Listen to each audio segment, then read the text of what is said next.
Salut les amis.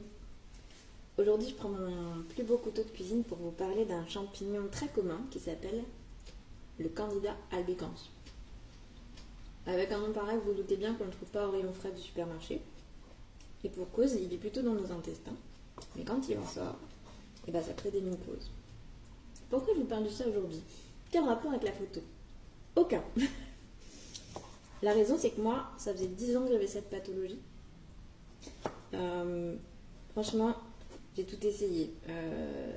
La naturo, aussi bien que la médecine allopathique, les ovules, des trucs hyper hard qui m'ont explosé, la flore intestinale, enfin bon, bref, j'en passe.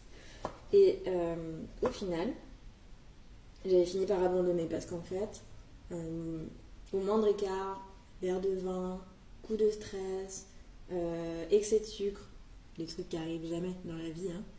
Et bam, j'étais partie et brûlure, fatigue, enfin bon, c'était devenu finalement une sorte d'état permanent pour moi. Et donc, trop de restrictions en fait, je m'y suis faite quoi. Et puis au début de l'année dernière, début 2024, j'ai 2 amis qui m'ont parlé d'une activité qu'ils faisaient en complément en distribution de produits de santé. Et comme c'est des gars que j'aime bien, je les ai suivis. Mais d'abord, j'ai commencé par tester pour moi. Et je me suis attaquée à cette pathologie. Bon, sans trop y croire, je ne vous le cache pas. Donc j'ai commencé une cure de gel à boire. Et là j'ai commencé début mai, on est fin août. J'ai fait une seule récidive. Une récidive alors que d'habitude j'en fais 1 à 2 par mois.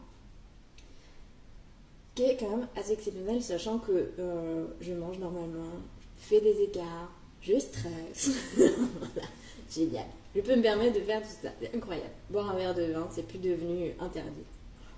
Donc, tout ça pour vous dire, si ça vous parle, laissez un commentaire. Je reviendrai dessus dans d'autres vidéos prochainement. Et puis, en attendant, passez une bonne journée.